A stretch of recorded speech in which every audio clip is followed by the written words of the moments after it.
Okay, Series 7 Guru back from my studio here in fabulous Las Vegas, knocking out explication requests.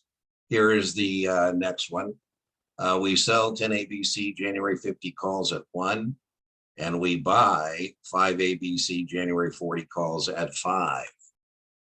On the real test, this must be past perfect or something. You're never going to see anything like this. But I really wouldn't ask you to close this out at 48. I'd ask you to recognize that you have 5 naked calls there and you have unlimited risk. This question, whoever the vendor is, I think is outrageous, but they say you close it out for intrinsic value of the stock at 48. So again, you got to fire up the T, particularly on things like this where there's a lot going on. So what I really want to do is get comfortable with what I'm looking at. Now, I usually do things on a per share basis, but when you have a lot of things going on or odd contracts, I highly recommend that what you do is just put all the numbers into the T, right? So let's first put that point that we got, that's money in. So we did an opening sale on 1050 calls. Let me get a different color here for my,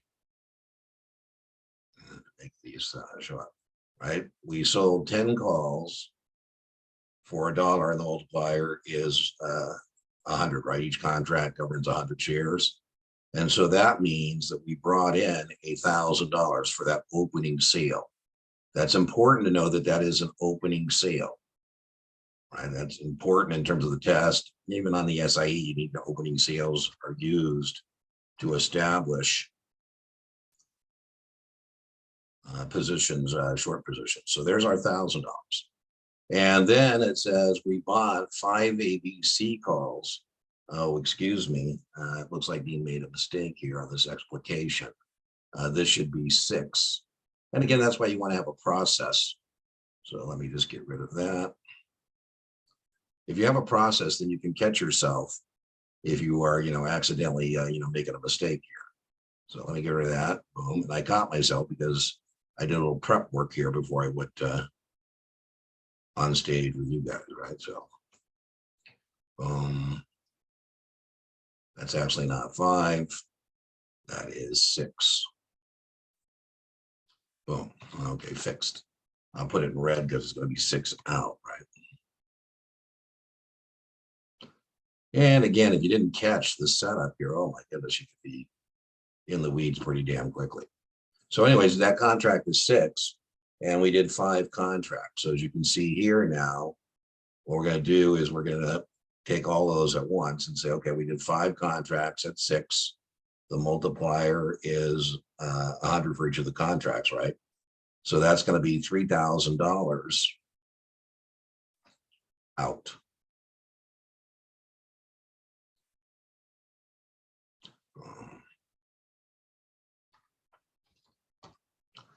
So there's my initial setup. There's my initial setup.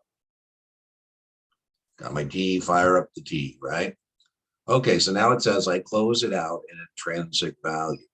So what I like to do is I always like to put the strike price above or below my market price. So I'm going to put the 48 there just to make my analysis a little easier. That's the current market value. I'll put CMV for current market value.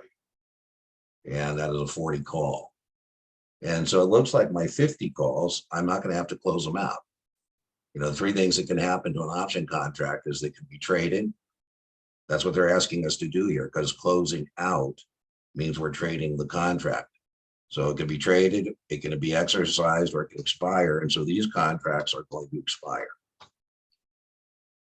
So it looks pretty good. It looks like on that leg of the transaction, I made $1,000. All right, so now the 48 calls, it says I close out for intrinsic value. So if I had done an opening purchase for $3,000, and now I can close them out for intrinsic value. So let's see, that's going to be 8 points of intrinsic value. So I have 5 contracts. The intrinsic value is 8. And they're saying that's the premium, by the way. That's what that means. If I close out intrinsic value, they're just stipulating that that's what they want you to close it out. What they're trying to avoid is telling you a number, right? So you have these others that times the multiplier. And that will be the number that goes there for the offset, right? So let me get my calculator. 5 times 8. I'm not being facetious, by the way. My arithmetic skills are terrible. So, I'm going to be using a calculator. Right, so that means we're going to do about $4,000 there. So that's what we get for those contracts. Let's put that into our T. And so we do our closing sale for $4,000.